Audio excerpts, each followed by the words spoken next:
Welcome to Legacy Magazine presents The Business of Black Business, a talk show that interviews Black entrepreneurs and advocates for Black businesses. Topics include access to capital, best business practices, success stories, and more. Now introducing our host, Jay Reynolds. Hi, my name is Jay Reynolds, and welcome to another installment of The Business of Black Business. Now, are you an emerging minority or women-owned business that and you would like to launch that business or scale up? Do you have an idea for a business that you would like to franchise?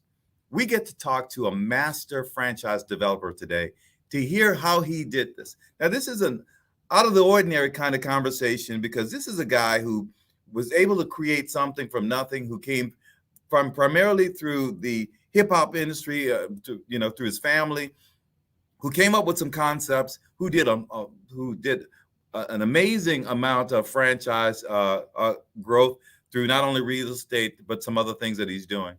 But again, hello, my name again is Jay Reynolds. I own WolfCreek Consulting. We are a top-ranked executive staffing firm. We've primarily placed people in finance, accounting, and IT. This is the Business of Black Business, a show that's designed to help Black entrepreneurs and would-be Black owners. It's really a unique opportunity to gain access to hear directly from successful business owners, to hear how they did it. It's a unique opportunity to get unfiltered advice from what I believe to be a real serious thought leaders. So before we get started, one of the things that I really want to do is I want to thank our sponsors, the Mesman and Dover Personal Injury Attorneys. Thank you, Victor, and your crew for all you do. Careersource South Florida, FAMU Medical Marijuana Educators and Research Institute, Solid Waste Authority of Palm Beach County, and the Miami Convention and Visitors Bureau. Thank you guys for making this important. So, okay, today we get to meet Rodney Bond. Rodney, thank you very much for taking the time to meet us, to do this. Guy, I know you wear a lot of hats. You do a whole lot of things. You have a lot going on. So I really appreciate you taking the time to do this.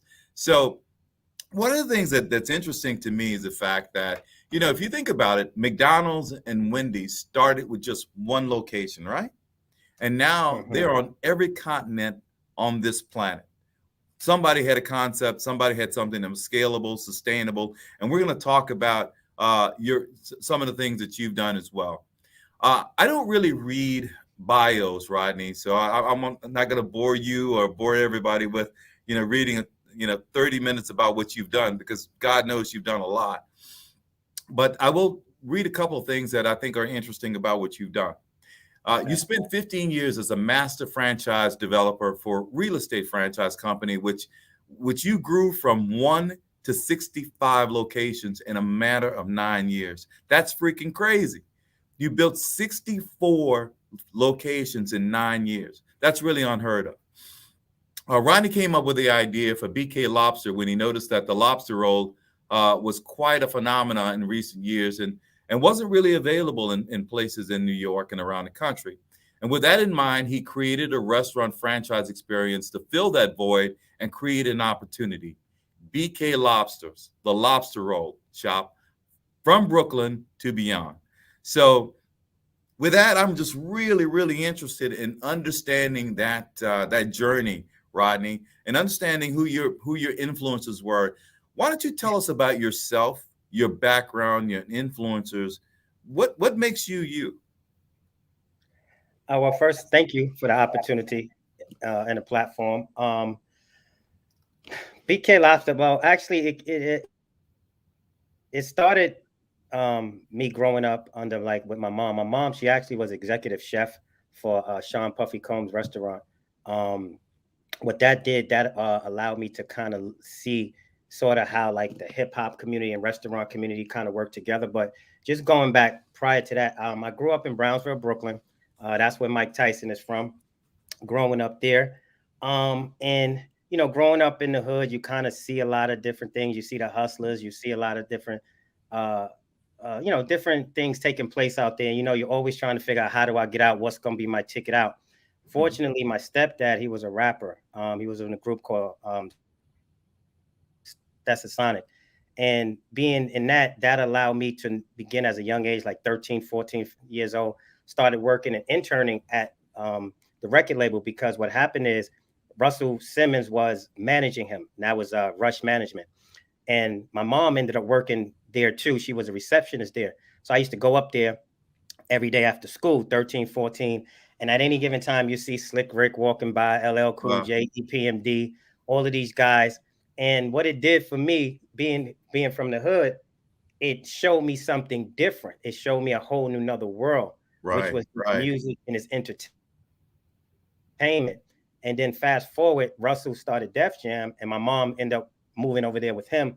And again, now I'm 15, 16 years old, and I'm now, again, running around in the hallways and Def Jam, and, you know, all of my mother friends are like my aunts. And so these are, though at the time, I didn't know, these are young female executives, you know, Tracy Waples, Marjorie Clark, Lisa Cortez. Lisa Cortez is the one who came up with Precious, the movie. So you see a lot of people in their young stages.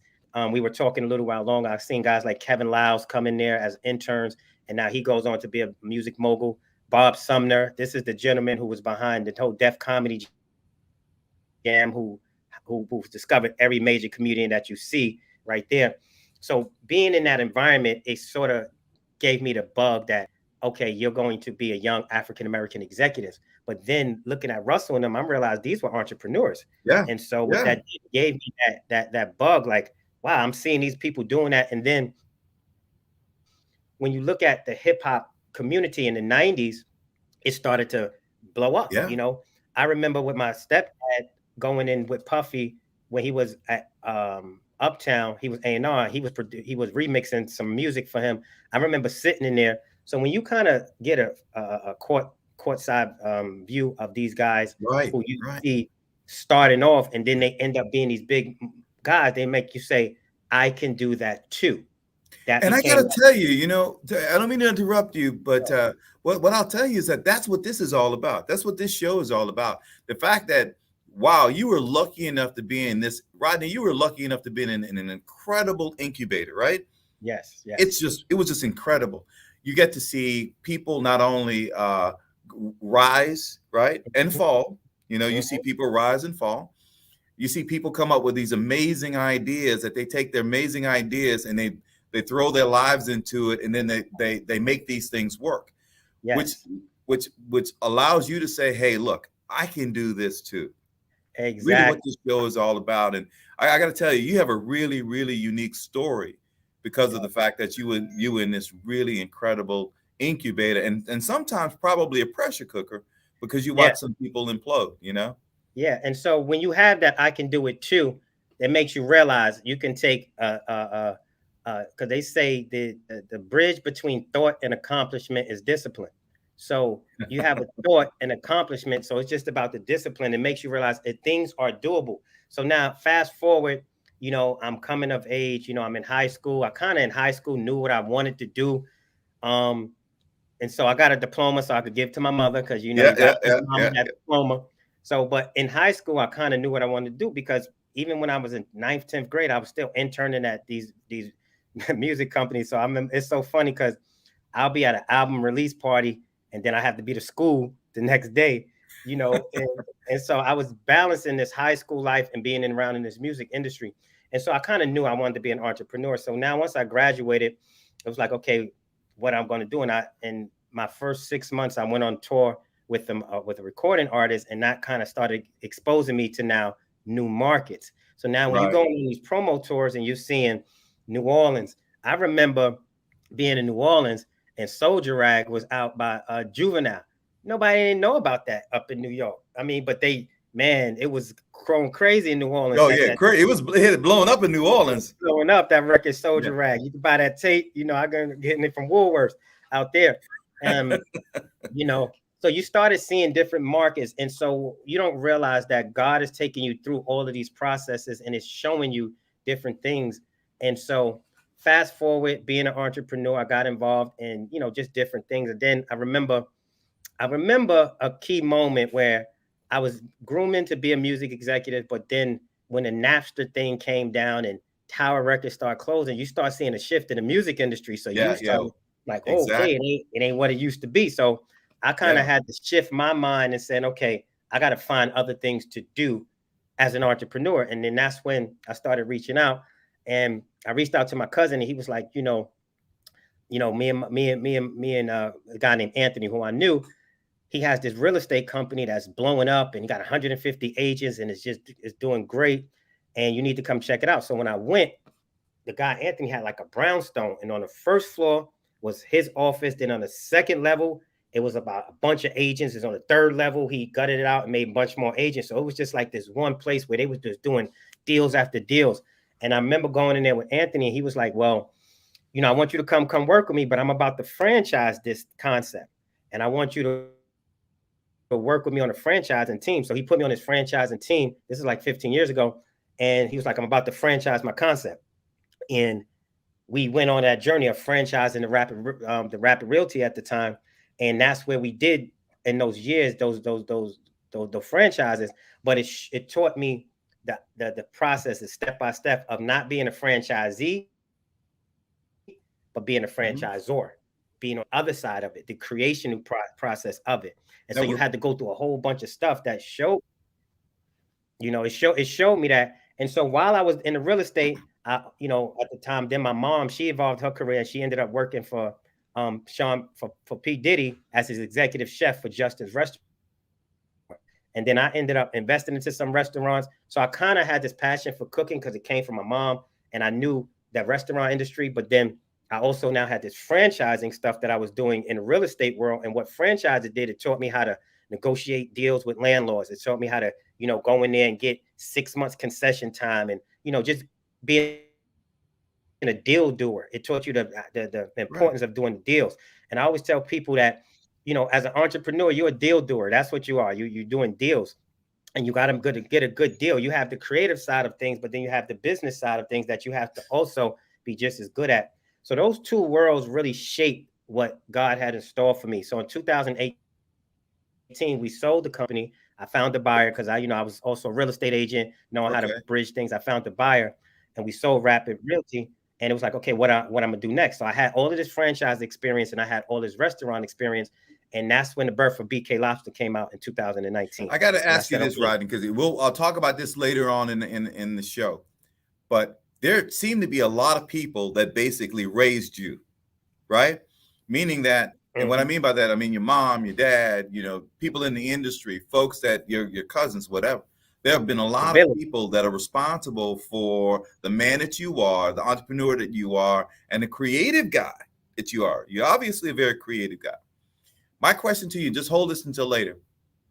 What are you doing in order to continue that growth, the ability to be able to take some other young, smart, entrepreneurial minded person? What are you doing to do exactly the same thing that you were lucky enough that lucky and blessed and all of those things that go along with that, and smart enough, because you had to have all of those things, lucky, blessed, and smart, to do the things that you do? What are you doing in order to pull that person behind you?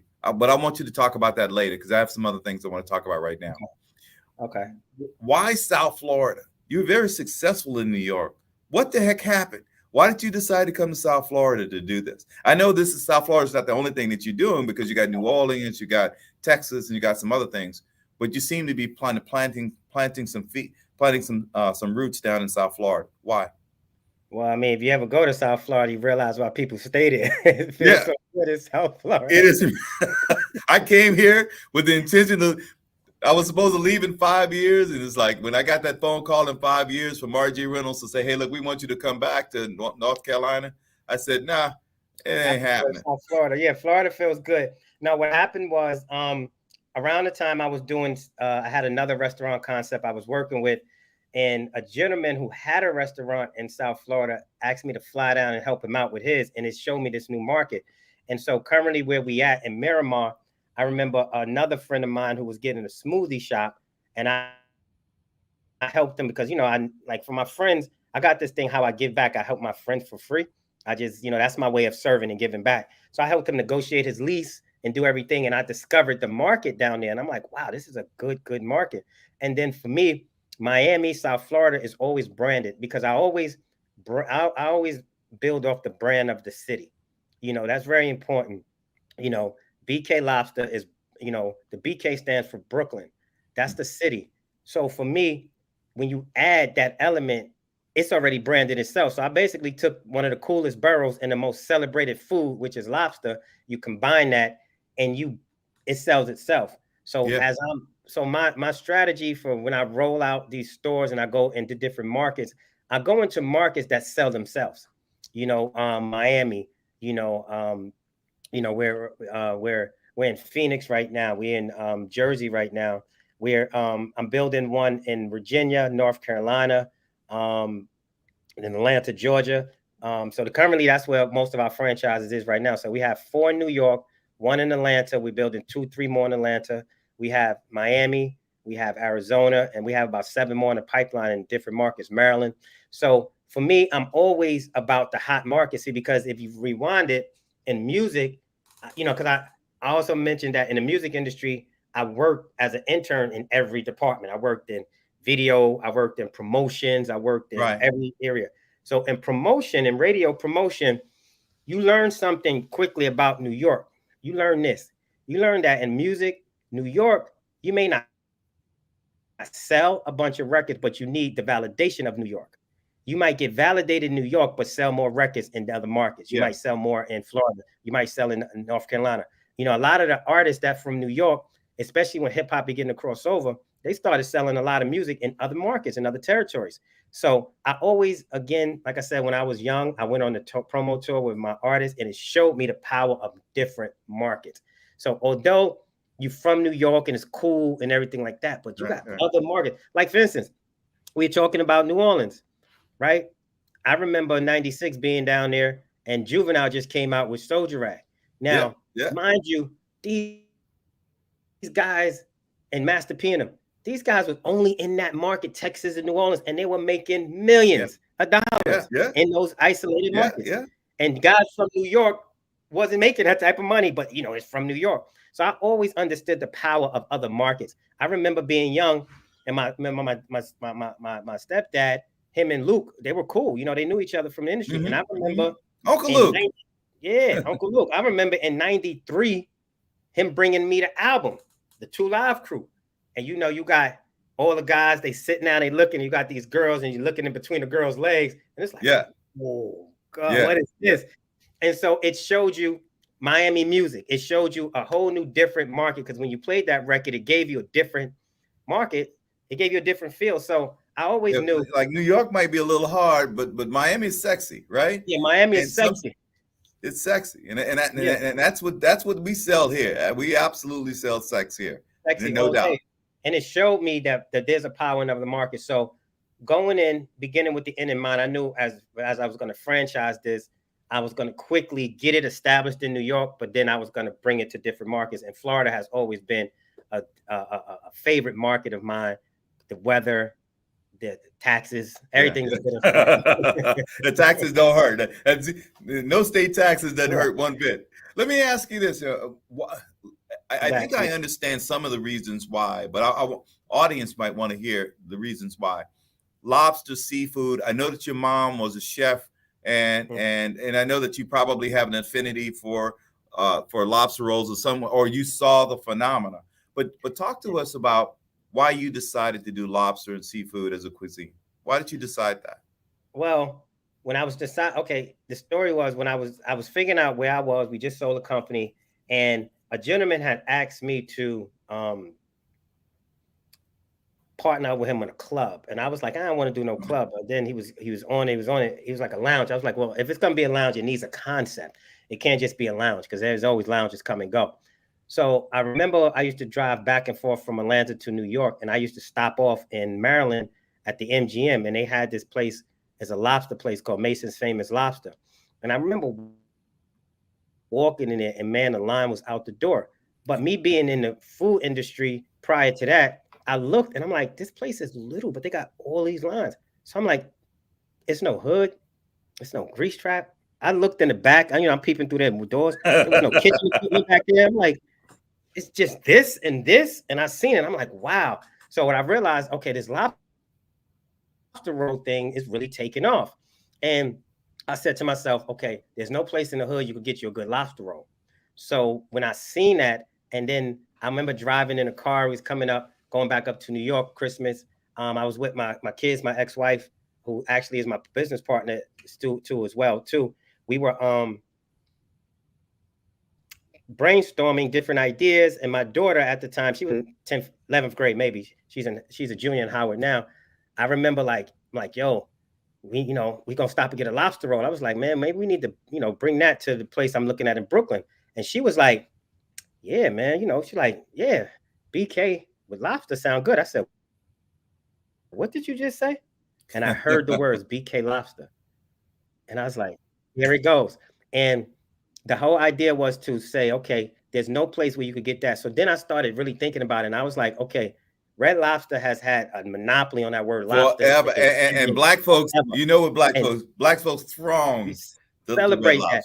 And nobody was challenging them. Everybody started coming up with crab this and the crab this and the crab that, but nobody was touching on lobster. So I'm like, nah, they can't hold on to that for too long. So I need to create my own experience with the BK Lobster experience. So, knowing that I wanted to franchise it, knowing that this is what it was. And then I was saying, okay, in fast casual, the reason why seafood or lobster has never, ever gotten, seafood has never really gotten that push is because they've never had a signature product. Mm-hmm. The burger, obviously, McDonald's and Burger King did that. They started that. With the pizza, Domino's and Pizza Hut, they did that. Tacos, Taco Bell, they did that. And so even with the seafood, what happened was when McDonald's created the fish, they began to take on the fish sandwich. Sure. And so there was no other product. Everything with seafood, you had to go put on a bib, get a knife, you had that dining experience. It was nothing fast casual.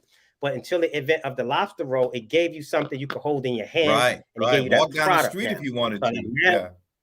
Exactly. So I'm like, now we got a product that we can now build a fast casual concept around. And I noticed some of the guys, they would just kind of, had a 1-2. I was like, nah, I'm gonna franchise this thing. I'm gonna take these lobster rolls. I'm gonna get these lobster rolls and I'm gonna put them, I'm gonna put them in the hood. I'm gonna put them at a price that you can afford, to make it scalable, mm-hmm. to make it scalable. And so I it just showed me that I knew the power of seafood, and I knew African Americans love seafood, and I knew that lobster would be the hook. But I also looked and I watched the way Red Lobster marketed. It was called Red Lobster, but if you notice, every commercial is about crabs or shrimps. Mm-hmm. Mm-hmm. That's because lobster, the margins aren't that giant. You get bigger margins on crabs and shrimps. So what they were using as lobster is the hook, but they were selling you crabs and shrimp.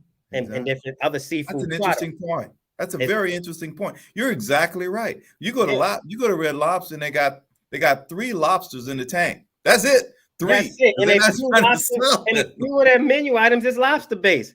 Everything else is pasta, where you get a big margin off of crabs and shrimps and all these other seafood experiences, even all the way down to poultry.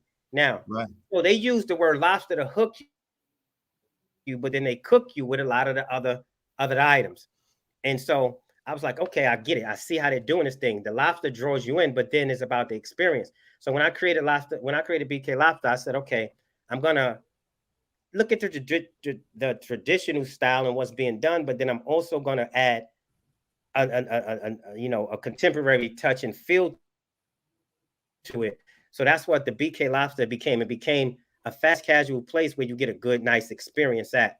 And then it allowed me to expand the menu and spread it, and then really capitalize off events. So like we do a Sunday brunch, we do R&B Tuesdays. We're going to talk about that in a second, because I really want to understand have a conversation with you about where you go from here, right?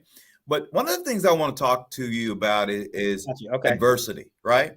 One of the starting a business is not for the faint of heart. I don't care what it is. It could be You know, it could be a shoe store. Be a lemonade stand, and then it start raining. Exactly. Like poor baby, they rained on her lemonade stand. Exactly. So that's what I want to talk to you about. Tell me, give us some examples of some things that didn't necessarily go to plan and go to plan, and how you handle it. You know, because everybody the thing is that a lot of times people think that it's all fun and games. You know, it really isn't. It's all, you know, it's not all gumdrops and moonbeams, right? I mean, there's a lot of stuff that goes into making these things work. Give us some examples of things that you've had to deal with and how you overcame those. Well, the first and foremost is when you study success, and success is a formula. It's not luck. It's not that. Napoleon Hill really breaks it down in Think and Grow Rich, and he gives you these principles. And one of the principles is learning from adversity and defeat, and says in every challenge, there's a seed of the equivalent benefit. So for every challenge that you go through, there's a lesson inside of that was designed for you. And it's up to you to use that, because most people use adversity as an alibi to quit. But really, it's a red flag of where you need to tighten up at. And you have to know that adversity and your response to adversity is a part of the formula to business. And if you study it, then you're prepared for it, but you're never prepared for it, if that makes sense, because you don't know what your adversity is going to be. And one of the things that, you know, and I'm gonna share this with everybody because I just like to be transparent. You learn how to deal with everything. You can read every self-help book, you know, Think and Grow Rich, Rich Dad, Poor Dad, Millionaire Next Door. You can read them all. You can read The Alchemist, every one of those books. Yeah. And I'm sure you got a bunch. I was about to pull a couple back from behind, like Think and Grow Rich. And all of that stuff. You know, the diet that we take in. Yeah. But now, here's the thing that I learned, in that that's the one thing the self-help books don't teach you. This is exactly. Dennis Kimbrough, Think and Grow Rich, the author of Think and Grow Rich. Okay. This is the thing that's for motivational success for Black entrepreneurs, right? Black entrepreneurs. This is my second book. I wore out the first one, right? This is my second. You be marking it down, going through it. Yeah, I wore it out. That thing out. Yeah, yes. I wore it out. And so, but here's the unique thing, because you go through all the different adversities and stuff like that. Sure. But here's the unique experience from the African American standpoint. It doesn't teach you how to deal when you get hated on for your success. Say it. So, what happens is we deal with a culture that has a hard time being happy for our brother. Now, what happens is you have people who's around you who come in and be a part of it. And they are all a part of it. And what I had to learn is most people come in your business not because they support you, it's because what the business can do to support them. Sure. And they will invest and they will do things, but it's about them.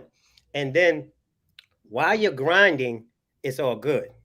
But the minute you become successful, then the people change. And what it made me reflect on when growing up in the music industry, where you'll see an artist and he'll start off with one team, and then after he's successful, he don't got none of the guys that was around him no more. And you used to always wonder, why did he change? Why he acting like that? But no. People change, and people reveal their true self when you become successful. Because if you're not successful on the way to success, they're cool. But jealousy and envy kicks in once you are successful, even if you're sharing the success. And it's because it's not them. And even when Jesus said a prophet is not welcome in his own home, the principle behind that was when people seen where you came from, they have a hard time respecting to who you are now. And that becomes the biggest shocker to the system of everything of, success. Because let me add something you on are that successful, real quick, but then Rodney. I would add something to that, though. There's a point that in time when let's say, for example, you find that core people that believe in you, that believe in the vision, that are willing to work hard, that have an entrepreneurial mindset. As long as you take care of those people and you're all going along for the same ride, those people will stick with you. I've seen both sides of it. No, and I'm about to say that. So there's another part to that. So when okay, you learn I'm that, sorry. I stopped your story, brother. Sorry about that. Okay, no. So you learn that, and then you realize, okay, how now to, and that's the adversity part of it. You got to navigate that part. Don't get all jaded with the fact you need a team, and then realize how now to put together your mastermind alliance where, you know, a group of individuals working in the spirit of harmony for one common goal. You know, I always say to build a business, you need 4 aces, but you might got to go through 52 cards in order for you to find 4 aces at the end of the day. Yeah, I hear you. That's exactly. And you got to be able to get through the 52 cards. And that's the part of the adversity that you're going to face. And you're built for it. You're designed for it. You just can't let it emotionally affect you, you know, because that's just part of the process. You know, so I look at a guy like Puff and loving what Diddy has done. But people don't know Diddy has some adversities from the city college. He threw an event and people died during the event. You know, situation with Biggie, Sean. So all of that, Jay-Z, all of the guys I've seen had these adversities. That's just part of the game. And you can't have no self-condemnation. You can't beat yourself up. You can't be believing what people trying to tell you who you used to be. Because you got some guys who used to be. You got guys who you got guys who used to be hustlers, but now they're businessmen. You can't let them remind you of the hustler you used to be. You got some people who used to do bad things to people, but they don't do it no more. You can't let that stigma stick with you and let that self-condemnation come in when you're going through that. You got to know who you looking to be, who you are, and where God is trying to take you to, you know. And that's the biggest thing with adversity. It's like the regular adversity is cool. It's the unprepared adversity that you may not be aware of, like hating from your people, hating from your family. That's another one. That's a shocker. Your family, people close right to you, talking about you like they don't even know you. So those become shocks to the system that you got to be able to get through and get over and realize that's just part of it. You got to armor yourself. You're exactly right. Because it's going to happen. It is absolutely going to happen. Now, you remember the point I was talking to you about you giving back? Yes. Talk to us about what you're doing, whether it's in the community or what you're doing to people around you to build, grow, mentor, bring people along with you in your journey. Talk to us a little bit about that, because I believe that that's really important. Any successful business person. One of the reasons why I became a franchise. One of the reasons why I became a franchisor is because when we started the real estate franchising, I had front row seats to a lot of knowledge that I know my people weren't getting. Most people weren't getting. A lot of people don't know what it is to be a franchisor. Right. And so when I got the knowledge, I felt the knowledge empowered me. And being a man of God and a Christian, you're taught to bless to be a blessing. So I'm like, okay, people need to understand this and see that this is a powerful thing. And then it makes you understand systematically why we're not put into franchising, because we might learn something that might change the trajectory of how we focus on business.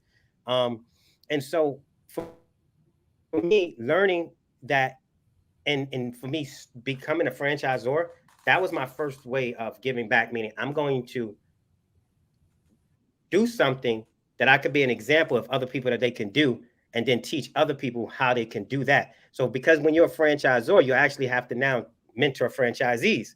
So you kind of taking them through the process that you learned, went through, and been through, so that they can understand and learn how to be able to do that. Now, here's the thing though. It's one thing, because I told you my journey and my story where I was, but the difference between is I had to get up and go get it though. I had to go into Def Jam. I had to go every day being intern. I had to go and run to the mailroom. I had to run and go get sandwiches and stuff like that. It goes back to that bridge of discipline that you talked about. The bridge of discipline. Yeah. Between the bridge between accomplishment and the bridge of accomplishment is between the bridge between thought and accomplishment is discipline. Yeah. You can have a thought and you want to accomplish, but there's discipline. So I had to go out there and I was hungry. Because see, the hunger mindset puts you in a situation where you're going to digest and you're going to get what it is that you're looking for. You're going to attract it through the law of attraction. I wanted that, so the first thing, it was a desire. I had to first have a desire to be successful. I had to know what I wanted to be. That's very important. You're definite of purpose. You got to know what you want. You can't be, everywhere. The Bible says a double-minded man is unstable in all his ways. So anything double-minded is instability. So you got to know what you want, because when you know what you want, the universe now can lay out a GPS for you to draw and attract it in. And so that was the first thing. That's the first thing about that, because we can provide all the opportunity in the world. But if people are not hungry and they come in to thirst and come in to get it, then it's to no avail.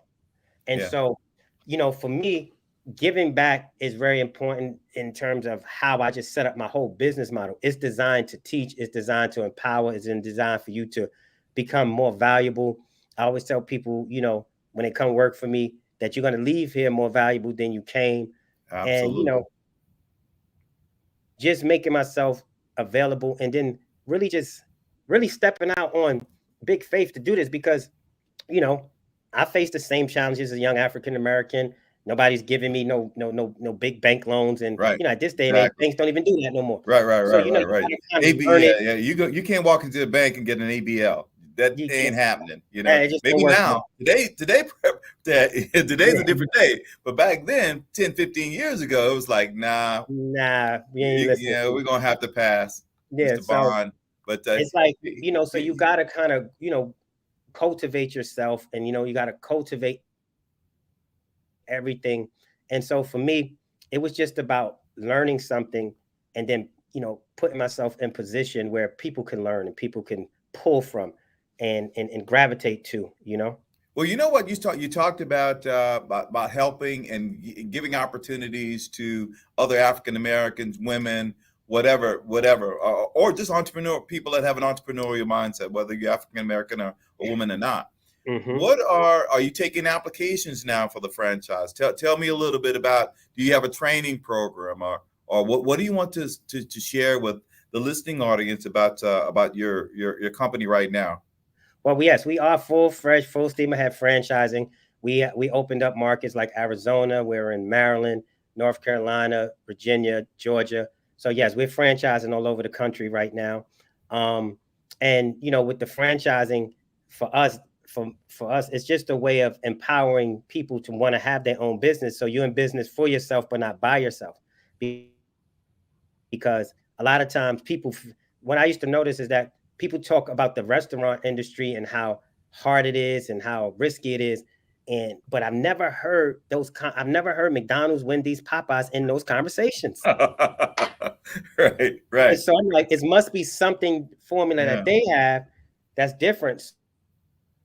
So for me, I knew the power of franchising will allow the support from other individuals. And then what it does for me, it allows me to get other smart individuals who bring creativity, and we all kind of on the same common goal, on the same page for the same common goal. So yes, we are fully franchising as we speak. We're in the process, because we're in South Florida. We're in the process of looking into one right now in Delray, also in Gainesville. So we're in talks with some individuals who are looking to kind of do that. They're in their final stages of reviewing their franchise agreements. We're getting ready to move out into new markets. I'm in the process of doing a deal right now with a well-known celebrity who's getting behind this, because a lot of celebrities are now into the franchising world. Rick Ross, a lot of these guys, they're into the franchising world. We're currently, and he was just calling me because we're looking at spaces in Atlanta today. Carl Payne from Martin, he's he's coming aboard as a part of my corporate. He's invested into the company in whole, but then he's also looking to do the California territory as well. Oh, okay, nice. Yeah, there we go. Yeah. Wow, that is actually a good look. Well, I got to tell you, I can't tell you how first of all, how proud I am of you in terms of what you've done and what you continue to do, and I'm just really excited about the things that you have. I know this is not it, right? I know you have some other things that you're going to get done, and quite frankly, I'll be following this following your journey from here on out. Not only that, I'm going to brunch on Sunday night with my beautiful wife. Yeah, Miramar. Yeah, we have brunch on Sunday with my beautiful wife. Yes. But before we go, I got to do a couple of things. I got to pay the bills, Rodney. If you just hang out for me for a second. Not a problem. I need to thank our sponsors, and I really want to start first with the Greater Miami Convention and Visitors Bureau, because of the fact that they are a proud sponsor of Black businesses and also a proud sponsor of Black Business Month. You can go to miamiblackbusiness.com to learn all about the exciting events and workshops happening this month, and it's being brought to you by the Greater Miami Convention and Visitors Bureau. The other thing that I want to talk about is Careersource South Florida. Because Careersource South Florida does a really good job of putting jobs out there that are, for people to take a look at and apply for. You may just find your next great job on the website Careersource South Florida. I'd like to share a few of the jobs that are out there right now. There's a flight specialist job, $38.22 an hour, an aircraft mechanic, $24 an hour, senior food and beverage manager, $22 an hour, a room manager, $22 an hour, server, $15 an hour, housekeeper, $15 an hour, custodian, $15 an hour, a server, $14.59 an hour, groundskeeper, $13 an hour, and a line cook, $10 an hour. And, quite frankly, there are a lot of sponsors that have been with us from the very beginning.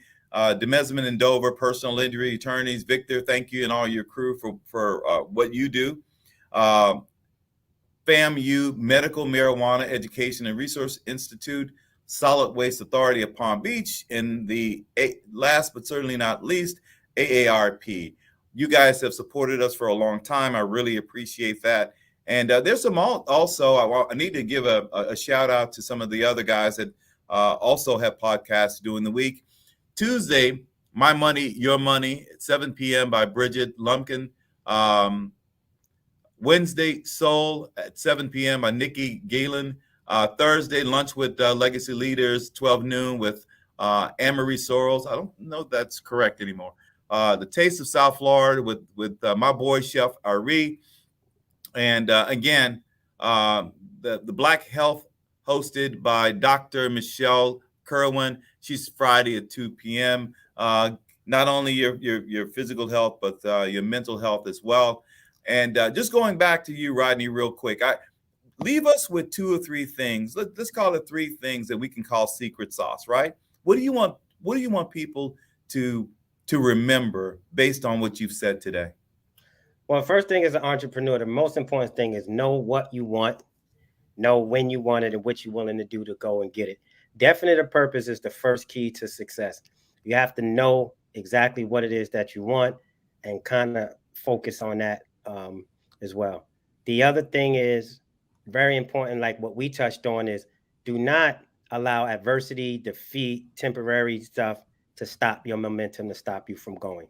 That's so important. Only temporary. Understanding that that's part of the process. It builds you. It refines you up. It's like gold. It got to go through the fire for the purities for it to come out. And then it should have been first, but definitely, keep God first in everything, because you'll be surprised on how interested he is for your success, because he's interested in your success. Because what you may or may not know is that business is God ordained. It's his way of doing for mankind through people. So in order for us to have the good things that we enjoy, like that nice suit you have on right there, it takes a businessman in a tailor shop and an idea in order for him, so you can enjoy that, and vice versa with your services. So understand that business is God ordained. And so if it's God ordained, that I mean he's interested, involved in the success of business and you being involved in business. You may think it's your idea, but it's really his idea that's inside of you, that's working its way through your gifts and talents and abilities. And therefore, if it's his idea, then he's responsible for bringing it to life. So that's why adversity and defeat and all those other things, it really is all to shape and mold you. Because if you have a vision for an idea, God doesn't deposit a vision for something or an idea for something without him wanting to see it to fruition. So you just have to find your ways to cooperate with the universe, with him, in order to bring that. And this is a lot about what we talked about. And the biggest thing is not allowing things to make you quit as an entrepreneur. Yeah. Never quit. Guess what, guys? Rodney, again, you have a lot going on, man. I know it. And I really appreciate you taking the time to share your thoughts and to give back, because that's essentially what you're doing. And you're allowing somebody to hear your story and be motivated by your story. Again, very proud of what you've done, and certainly we'll be following you in the future to just kind of track your journey. I think it's a really interesting story. Thank you. Again, thank you, all of you guys that tuned in for This is the Business of Black Business. My name is Jay Reynolds. We are a top-ranked executive staffing firm, finance, accounting, and IT. Please let me know if we can ever help you, be a resource to you. And this has been Rodney Bond with BK Lobster Rolls. And anybody ever tell you stop? Lobster, yeah. Say it for me, please.